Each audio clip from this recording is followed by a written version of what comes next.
বাগে আনা গেল দুই হাতিকে, অবশেষে স্বস্তি। ঘুমপাড়ানি গুলিতে দুই হাতিকে কাবু করল বন দপ্তর। ক্রেন দিয়ে তোলা হলো ট্রাকে। অজয় নদ পেরিয়ে দুবরাজপুরে ঢুকে পড়েছিল বুনো হাতি, আর তাদেরকেই এবার কাবু করে ক্রেন দিয়ে ট্রাকে তোলা হলো। এভাবেই দুবরাজপুরে এভাবেই হাতিকে ক্রেনে করে একেবারে ঝুলিয়ে ট্রাকে তোলা হয়। প্রসেনজিৎ মালাকার আমাদের প্রতিনিধি রয়েছেন আমাদের সঙ্গে। প্রসেনজিৎ, যে ছবি আমরা দেখছি একেবারে ক্রেনে করে সুবিশাল হাতিকে তোলা হচ্ছে ট্রাকে, সব মিলিয়ে ঠিক কিভাবে গোটা বিষয়টা সম্পন্ন হলো? দেখো, প্রথমেই তোমাকে বলি, আজকে সকাল থেকেই প্রথমে দুবরাজপুরের এই জয়দেব লোবা এলাকায়, এবং তুমি জানো যে জয়দেব এলাকায় এই মুহূর্তে কেঁদুলির মেলা চলছে। সেখানে দাঁড়িয়ে হাতি প্রবেশ করাতে রীতিমতো একটা আতঙ্কের তৈরি হয়, আতঙ্কের পরিবেশের তৈরি হয়।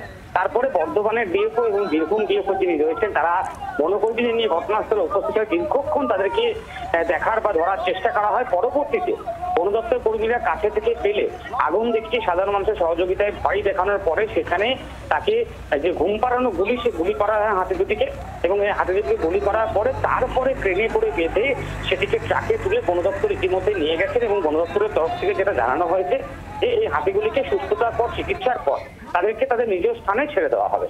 তবে এই হাতিগুলিকে কেন্দ্র করে দেখো বেশ কিছুদিন ধরেই কার্যত একটা আতঙ্ক তৈরি হয়েছিল। তার কারণ তুমি জানো যে দুর্গাপুর এলাকাতেও বেশ কিছুদিন হাতিগুলি ছিল। এরপরে সেখান থেকে একদম এই জয়দেব নদী পার, অর্থাৎ অজয় নদী যে আছে সেই অজয় নদী পার করে তারা এই এলাকায়, অর্থাৎ বীরভূমের দুবরাজপুর যে এলাকা, সেই এলাকায় তারা প্রবেশ করেছিল হাতিগুলি।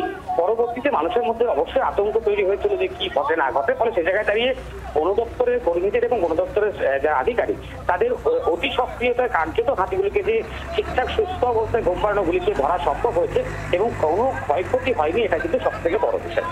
প্রসেনজিৎ, ধন্যবাদ।